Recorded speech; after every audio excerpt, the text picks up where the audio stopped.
সামনে আমাদের জন্য শবে বরাত।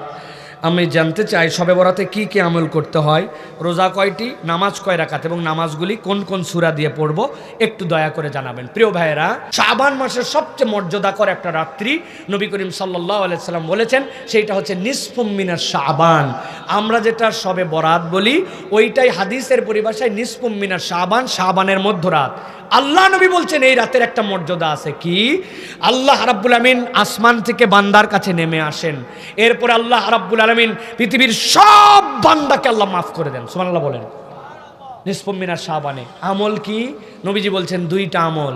একটা আমল হচ্ছে তোমার জীবনে শিরিক মুক্ত হতে হবে, 2 নম্বরে মুশাহিন, তোমার অন্তরটা বিদ্বেষ মুক্ত হবে। কিচ্ছু না, কেবল শিরিক মুক্ত, বিদ্বেষ মুক্ত। আল্লাহ এই 2 অন্তরের আমলে আল্লাহ তাকে মাফ করে দেন। এখন আমি কি কোনো আমল এক্সট্রা করব কিনা? করতে পারেন, তবে তার আগে জানতে হবে এক লোক নামাজই পড়তে পারে না, পঙ্গু হাসপাতালে শুয়ে আছে, এক লোকের ডাক্তার নিষেধ করে দিছে, তার ওষুধকে তো ইঞ্জেকশন নিতে হয়, তার 3 ঘন্টার বেশি সে না খেয়ে থাকলে তার অবস্থা খারাপ, ওই লোক হাসপাতালে শুয়ে আছে। এখন সে কেমনে ক্ষমা পাবে? তারা যদি বলে যায় 3টা রোজা রাখো, রাত্রেবেলা এত রাকাত নামাজ পড়ো, আল্লাহ জেনারেল করে দিলেন তোমার অন্তরের আমল এটা। অসুস্থ, সুস্থ, আধা সুস্থ, অতিরিক্ত সুস্থ, কম সুস্থ, ভালো, আকেল, সকলে তোমরা শিরিক মুক্ত হও, আর তোমরা বিদ্বেষ মুক্ত অন্তর, মুখ ভাইয়ের প্রতি বিদ্বেষ তুমুকের এই মুক্ত করো, আল্লাহ জেনারেলি তোমাকে মাফ করে দেবেন। সুবহানাল্লাহ বলেন। এইটা শবে বরাতের মূল আমল। আর 2 নম্বরে রাসূলুল্লাহ সাল্লাল্লাহু আলাইহি ওয়াসাল্লাম থেকে প্রমাণিত আছে যে আপনি চাইলে এই দিনটার মধ্যে সিয়াম পালন করবেন।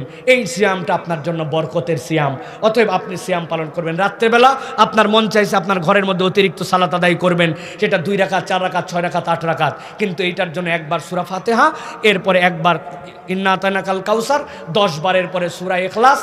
এইরকম কোনো তরিকা কোরআন সুন্নাহ দ্বারা প্রমাণিত নয়।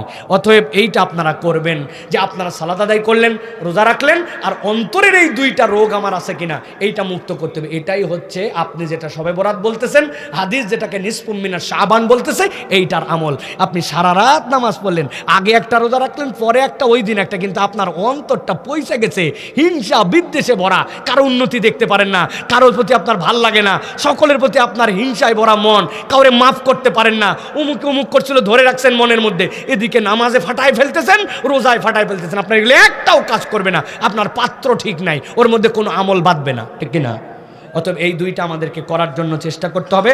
আল্লাহ আমাদেরকে বোঝার তৌফিক দান করেন।